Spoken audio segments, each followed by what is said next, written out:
Atenção, atenção, atenção. Está acontecendo agora o julgamento do PM condenado pela morte do...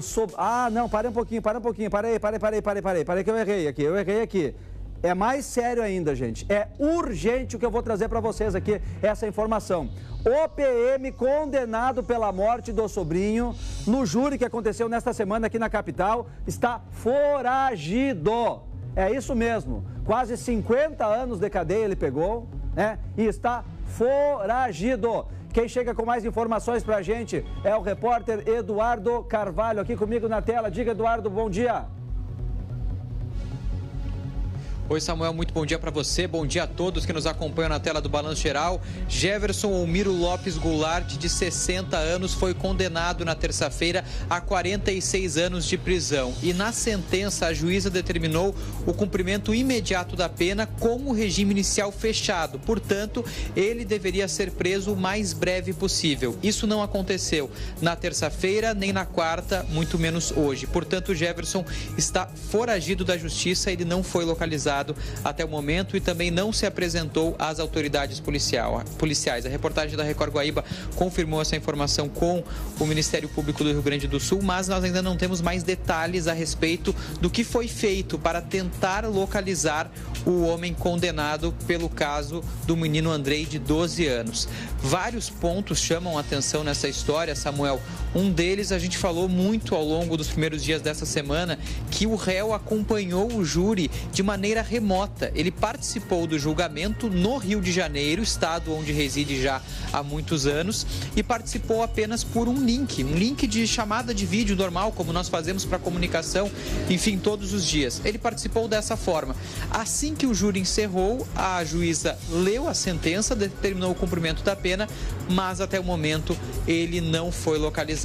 Esse foi um ponto que nós questionamos a defesa do Jefferson, por que ele estava participando de forma remota. Foi um pedido justamente da defesa por questões de segurança, porque ele dizia não se sentir seguro em Porto Alegre, não apenas no júri, mas no momento em que descesse no aeroporto, em que chegasse ao Foro Central, em que se apresentasse de fato à justiça. Então foi realizado um pedido para que ele acompanhasse esse julgamento de forma remota. Esse pedido, ele foi deferido pelas autoridades, pela justiça. Ele recebeu, portanto, essa autorização para participar do júri direto do Rio de Janeiro, mas quando o julgamento acabou com a condenação dele, ele não foi mais localizado e ainda não está preso. É uma condenação robusta, Samuel, por homicídio duplamente qualificado e estupro de vulnerável. São 46 anos de prisão. Na atual legislação brasileira, acima, nos entendimentos mais recentes dos tribunais superiores, acima de 14 anos de reclusão, a pena inicial deve ser cumprida no regime fechado, mesmo em primeira instância. Portanto, essa foi a determinação da juíza para que ele fosse preso imediatamente, mas até o momento isso não aconteceu. E é importante destacar que o caso é de 2016 e ele não passou nenhum dia detido, já que respondeu a todo o processo em liberdade. Nos primeiros 4 anos, não havia nem sequer sido indiciado pela Polícia Civil ou denunciado pelo Ministério Público. Isso aconteceu em 2020, foi denunciado, ainda respondeu a esse processo em liberdade, acompanhou o júri sem estar em Porto Alegre e, mais uma vez, assim como que foi observado ao longo dos últimos anos, ele não está preso. Samuel. Foi privilegiado do começo ao fim, gente, desde lá da morte até ontem, até agora, até hoje. Privilegiado, não precisou comparecer à justiça, não ficou um dia atrás das grades e agora fugiu. Eu não entendo como que acontece uma coisa dessas, como que é possível. Alegou insegurança para vir a Porto Alegre. Pelo amor de Deus, que insegurança. Imagina que o Tribunal de Justiça não ia ter condições de dar segurança para ele ser julgado. Imagina que não tem cabimento uma coisa dessas, mas conseguiu, né? E prestou o depoimento dele lá do Rio de Janeiro, onde ele mora, onde inclusive tem família por lá. Eu até imaginei que lá no Rio de Janeiro ele tivesse em alguma instância judicial lá, mas foi de casa que ele deu esse depoimento, então, Eduardo? A informação que nós temos, Samuel, é de que ele participou do julgamento o tempo todo de casa, dentro da residência dele, o endereço, inclusive, que foi informado às autoridades. Extraoficialmente, a gente ainda não conseguiu confirmar essa informação, mas as autoridades teriam ido até esse endereço onde ele mora e o endereço que está prescrito na justiça, enfim, o endereço que ele coloca como domicílio oficial, e ele não foi encontrado e, por isso, ele passou a condição de foragido. Então, durante o julgamento, ele não estava sob custódia, ele respondeu a esse processo sempre em liberdade, tarde, e então ele entrou nessa sessão através de um link de casa. Inclusive, no segundo dia de julgamento teve um fato curioso. No primeiro, ele apareceu em todos os momentos com a câmera ligada. Inclusive, foi na segunda-feira que ele prestou um depoimento bem longo, de mais de 1h30, respondeu a todos os questionamentos do Ministério Público. No segundo dia, quando ele foi acessar o link, houve um problema na câmera dele, então ele ficou boa parte daquele segundo dia de julgamento sem aparecer com a imagem. Ele foi aparecer mais durante a tarde e o final do júri, aí ele voltou a aparecer com as imagens. Mas, então, havia essa dificuldade, inclusive o advogado de defesa mencionava no júri que estava tendo algumas dificuldades de contato, mandava mensagens, às vezes ele não via, enfim, tinha uma comunicação já um pouco mais ruidosa. Nós estamos tentando contato com Edson Permin, que é o advogado que representa o Jefferson, ainda não tivemos o retorno por parte da defesa dele. Também estamos tentando contato oficialmente com o Ministério Público do Rio Grande do Sul para entender quais as circunstâncias, né, dessa situação em que ele não foi preso. Houve uma tentativa, não houve, como foi isso, enfim, várias questões ainda estão em aberto, mas o fato é que após essa condenação de 46 anos de reclusão com o regime inicial fechado, ele não foi preso. Está em liberdade mais uma vez, Samuel. Inclusive, eu estava acompanhando agora nas redes sociais a mãe do menino Andrei, a Kátia Goulart, que é uma pessoa de muita força e que é a grande responsável por esse caso ter sido levado à Justiça do Rio Grande do Sul. Ela se manifestou, ela publicou um vídeo nas redes sociais pedindo ajuda, dizendo que ele está foragido e pedindo auxílio para localizar o que ela chama de assassino do meu filho. Ela, inclusive, postou também a foto dele nas redes sociais com a manchete, né, da condenação dele de 46 anos de prisão pelo estupro e também pelo assassinato. Então, a mãe do Andrei, né, que lutou tanto por justiça e teve esse acolhimento aqui no Tribunal do Júri, mais uma vez se vê diante de uma injustiça, mais uma vez vê um caso muito triste, muito doloroso, não ter aquela resposta que era a resposta que deveria ser adequada no momento, né, Samuel? Com a prisão do homem que não é mais réu, agora é condenado pelo crime. Puder mandar esse link aqui para a gente colocar no ar essa manifestação da mãe aqui, né?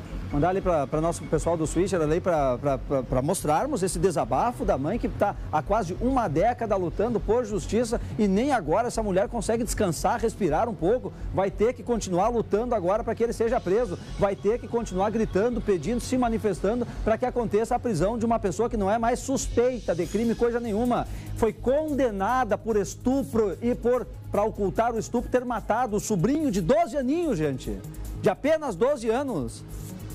E tá aí a mãe de novo se manifestando, pedindo ajuda, como fez durante essa década, praticamente, quase uma década, a gente aguardando por justiça. E aí, quando acontece e ela larga aquele choro tão necessário, né, que ela largou no dia do julgamento, quando a juíza leu a sentença, agora um dia, 2 dias depois, tudo isso, esse drama de novo. Porque justiça não se faz com a sentença, se faz com o cumprimento da pena. A sentença é parte, é verdade, mas ele tem que pagar atrás das grades pelo crime horrível que ele cometeu, gente. Pelo crime... Faltam palavras para descrever tanta maldade, né? Para cometer esse crime com essa criança de 12 anos. Sobrinho. A mãe abriu as portas para esse homem no momento de dificuldade dele. Abriu as portas para ir para a casa dela, ficar junto. Irmãos. Irmão da mãe do Andrei. E aí ela descobre o que aconteceu lá dentro com o filho dela e descobre quem fez tudo aquilo com o filho dela, né? Luta por 10 anos e agora simplesmente ele não comparece, ele está foragido. Foi isso então, hein, Eduardo? Ele deveria ter comparecido, se entregar para cumprir pena e não fez isso. O que acontece, Samuel? Ao final do julgamento, a juíza presidente da sessão leu a sentença, determinou o cumprimento imediato. Então, nesse ponto, foi expedido um mandado de prisão em nome do Jefferson. Então, ele deveria ter ou se apresentado ou sido preso por uma autoridade policial naquele mesmo momento, na terça-feira ainda.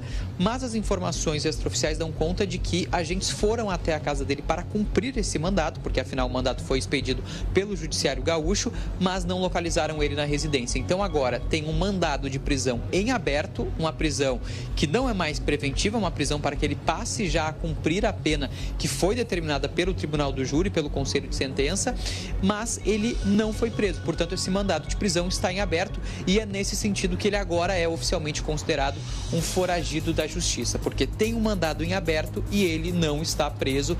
Então, agora as autoridades vão voltar a fazer esforços para localizar o homem, que não foi localizado no apartamento dele e agora ninguém sabe onde ele está. Se segue no Rio de Janeiro, se buscou auxílio em outro estado, se há uma tentativa de fuga. Samuel, não tem como ter nenhuma confirmação sobre isso, porque quando a gente fala de uma pessoa que está foragida da Justiça, é porque ele não foi localizado e não se sabe no momento onde ele está. Não se tem nenhuma informação a respeito desse homem de 60 anos que é condenado por um crime extremamente grave. Eu repito, uma condenação de 46 anos, regime inicial fechado. Ele deveria estar preso nesse momento, já deveria estar detido, mas não foi localizado e também não se apresentou às autoridades, que também é uma possibilidade, né? Ele pode se apresentar voluntariamente na delegacia, a uma autoridade policial no Rio de Janeiro, mas isso não foi feito. Existe uma dúvida também, Samuel, e aí é uma dúvida pessoal minha, e eu já questionei algumas pessoas no âmbito do direito para entender, caso ele seja localizado nas próximas horas, ou se ele tivesse sido preso realmente ontem, onde essa pena vai ser cumprida, se no estado do Rio Grande do Sul ou do Rio de Janeiro.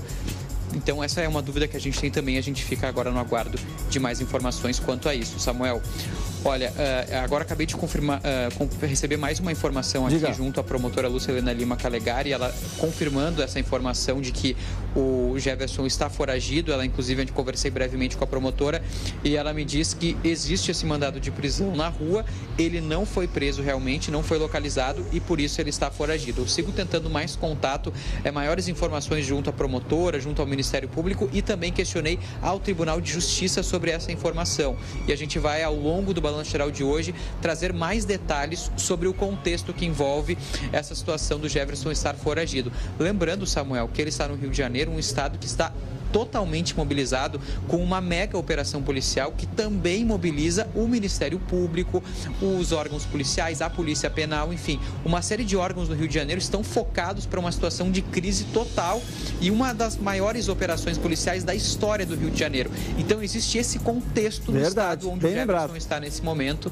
Então tem mais um ponto de dificuldade aí nesse caso para localizar o homem de 60 anos, condenado por 46 anos de prisão, homicídio duplamente qualificado e estupro de vulnerável. Coloca na tela a mãe. Coloca na tela, por favor, a mãe aqui. A gente tem nas redes sociais dela a manifestação que ela fez, a mãe do Andrei. Pode colocar, por favor, aqui. É esse apelo citado pelo Eduardo. Oi, pessoal. Passando aqui para continuar pedindo ajuda de vocês. O meu irmão está foragido. Ele não se apresentou, ele teve tempo para ir numa delegacia, num fórum, em algum lugar, e ele não foi localizado pela Polícia do Rio de Janeiro. Aí, gente. Então, o apelo da mãe, então, quem tiver informação, vai saber se está por aqui ou não, né? Não é para estar, mas eu não sei, né? Estão nos assistindo aí pelo Record Plus em algum lugar do mundo, viram esse homem, viram a imagem dele, foi muito divulgada durante bastante tempo, né? Ajudem a polícia, por favor. Por falar em Ministério Público, Eduardo, o Ministério Público está recorrendo para, inclusive, anular a aposentadoria dele, né? Porque hoje ele está foragido e com os seus quase 15 pilinhas no bolso lá, né? Exatamente, o Ministério Público entrou com os chamados embargos de declaração. O que é isso, Samuel? O MP pede agora que a aposentadoria do policial militar da reserva seja anulada justamente pela condenação da morte do sobrinho. Com essa sentença de 46 anos de prisão, o Ministério Público entende que essa medida de tirar a aposentadoria dele busca garantir que o réu não mantenha esses benefícios previdenciários após uma sentença condenatória que é definitiva. A promotora, inclusive, Lúcia Helena Lima Calegari, que atuou nesse processo, ela destacou que ainda aguarda a apresentação do réu para o cumprimento da pena e que a magistrada, né, proferiu a sentença, a juíza, a presidente da sessão, solicitando a execução imediata. Ou seja, o Ministério Público também está aguardando a prisão do Jefferson para que ele cumpra essa pena e, paralelo a isso, o MP também quer tirar esse benefício que ele tem da aposentadoria. Lembrando que o Jefferson, como eu falei, ele acompanhou esse júri de forma remota, Samuel, e deu a versão dele sobre o caso, dizendo que ele era alvo de uma grande de um grande complô, de mentiras que eram colocadas, mas o Ministério Público sustentou ao longo do julgamento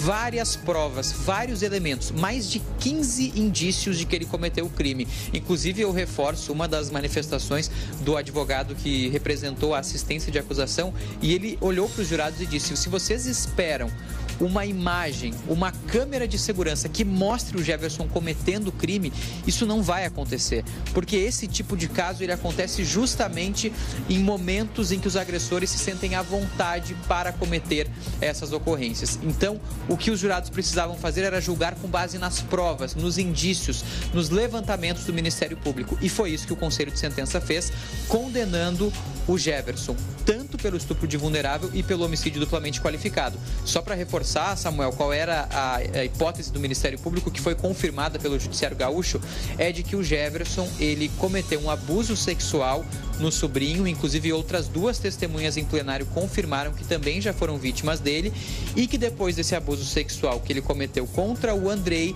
ele resolveu tirar a vida do sobrinho justamente para esconder esse fato. E ainda ficou muitos minutos sozinho no quarto com o corpo e alterou a cena do crime para simular um suicídio, dessa forma tentando tirar a responsabilidade. Isso quase deu certo. Ele não foi iniciado pela Polícia Civil, que tratou o caso como suicídio, mas a luta da mãe e a luta do Ministério Público fez com que esse caso fosse revisto, e agora ele é oficialmente condenado por esses crimes bárbaros, brutais. Só falta agora, né, Samuel, começar a cumprir essa pena. Aliás, nós temos dois julgamentos nesta semana, um está ocorrendo agora, né? Dois casos muito parecidos com relação ao entendimento da polícia e a divergência com o Ministério Público. Os dois envolvem policiais. Daqui a pouco o Eduardo fala sobre esse segundo julgamento que eu estou comentando. Em seguida ele volta comigo trazendo mais informações a respeito desse caso.